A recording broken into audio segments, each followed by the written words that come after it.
Solo travel is sold as the ultimate freedom. It's the curated Instagram reel of you on a clifftop at sunset, the romanticized blog post about finding yourself in a foreign land. The pitch is seductive, no schedules, no compromises on where to eat, and absolutely no waiting for anyone else. It's just you and the open road. But here's the part most travel influencers, funded by brand deals and followed by fixers, won't tell you. Some countries don't just punish mistakes, they erase you for them. This list is not about fear-mongering. Fear is a reaction. This is about risk management. It is a cold, hard look at the data and the on-the-ground realities. These are the countries you should not visit alone in 2026, ranked in a countdown from high risk to extreme danger. In these places, being solo doesn't just mean you'll be lonely. It dramatically increases your statistical probability of encountering robbery, detention, kidnapping, or worse. Let's count it down. Number 6, Iran. Iran is a profound exception on this list because it is not dangerous in the traditional criminal sense. Petty theft is low, and the cultural emphasis on hospitality means you might be invited to tea by strangers. The risk here is political, not criminal, and for a solo traveler, political risk is the hardest to mitigate. Solo travelers, especially those holding Western passports, may face questioning, surveillance, or sudden detention, particularly during periods of heightened diplomatic tension. The rules of engagement are deliberately vague. Enforcement of laws regarding dress codes, photography, and association with locals is inconsistent and depends entirely on the individual security official you encounter. Legal protections for foreign nationals are extremely limited once you are in custody. A photo taken near a military installation, a misunderstood conversation about politics, or even an online post made years ago can be used as a pretext for detention.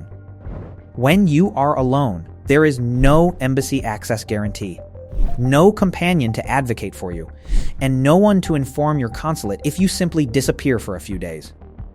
The famous Persian hospitality acts as a buffer in social situations. But when you cross into the realm of state security, isolation leaves you completely vulnerable. Iran is culturally rich, but solo travel here carries risks that go far beyond the normal tourism paradigm. Number 5. Venezuela. Venezuela's collapse is no longer breaking news, but the crisis is far from over. It has simply become normalized. The ongoing economic and political implosion has fueled one of the highest violent crime rates in the world. In an environment where hyperinflation has rendered the local currency worthless, foreigners are assumed to have money, connections, or leverage, whether they do or not. Armed robberies are commonplace, but the more significant threats are kidnappings and express abductions, where criminals force victims to empty their bank accounts at ATMs over a 24-hour period. Police response is virtually non-existent, or, in some cases, the police are complicit in the crime.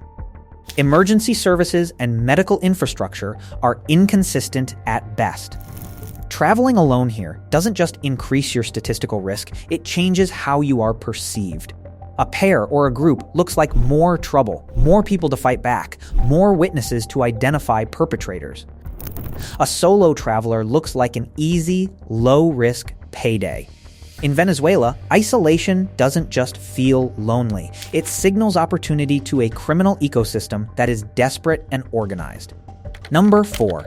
Haiti. Haiti is not unsafe because of its people, who are known for their resilience and rich culture. It is unsafe because of a near total absence of state control.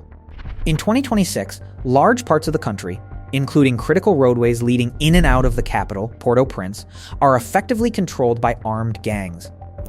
Roadblocks appear without warning, controlled by groups that fund themselves through kidnapping ransoms. Kidnappings of foreigners, mission workers, journalists, and unfortunately tourists are a major, ongoing issue. The infrastructure is fragile, fuel shortages are common, hospitals are under-resourced, and law enforcement presence is inconsistent at best and absent at worst. Even experienced travelers, including aid workers with years of local experience, struggle to navigate Haiti safely, especially when moving alone. The unpredictability is the key danger. You cannot plan your way out of a roadblock that didn't exist yesterday. Haiti, with its current security vacuum, is simply not a destination for solo exploration in 2026. Number 3. Libya. Libya does not function as a unified country. Since the fall of Gaddafi, it is fractured into territories controlled by a patchwork of militias, tribal factions, and rival governments. Borders shift in practice, if not on official maps, and allegiances change overnight. For a traveler, this means there is no rule of law to appeal to. Foreigners can be detained without explanation by a militia that suspects they are spies. There is no tourism infrastructure, no reliable public transport, no hotels that meet international safety standards, and no safety net if things go wrong. Journalists and aid workers who enter Libya do so only with armed security details and strict protocols. Solo travelers have none of that. They are exposed, uncredentialed, and viewed with deep suspicion by all parties in a conflict zone. This is not high-risk travel. This is uncontrolled risk in a failed state environment. Number 2. Somalia. Somalia, particularly the southern regions and the capital Mogadishu, possesses natural beauty and a deep, ancient history. However, for the solo traveler in 2026, it remains one of the most dangerous places on Earth. Militant groups, most notably Al-Shabaab, remain active and control vast rural areas. They continue to target foreigners, viewing them as valuable hostages or propaganda tools. Kidnapping is a serious and persistent threat. The central government's authority is limited, and in many areas, it is non-existent. Even professional visitors, diplomats, aid workers, and journalists operate exclusively under armed protection and strict movement controls, often confined to heavily fortified compounds. If trained security teams with armored vehicles and assault rifles do not move freely, neither should solo tourists. Somalia is not built for independent travel, and the romantic notion of being the first to explore it is a fantasy that can have fatal consequences. Number 1. Afghanistan. Afghanistan sits at the top of this list for one brutally simple reason. There is no margin for error. Under the current administration, the country is stable in terms of active conflict, but it is a police state with a rigid and unpredictable enforcement of laws. Political instability is baked into the system. Militant activity, including ISIS-K, continues to target civilians and foreigners, and the scrutiny of outsiders is intense and unwavering. Movement is restricted without warning. You may need permits to travel between provinces that are impossible for a tourist to obtain. Detention can happen without explanation, for a perceived violation of dress codes, for speaking to the wrong person, or simply for being a foreigner. If that happens, help may not arrive at all. Diplomatic representation for most Western countries is severely limited or non-existent. Smart travel isn't fearless, it's informed.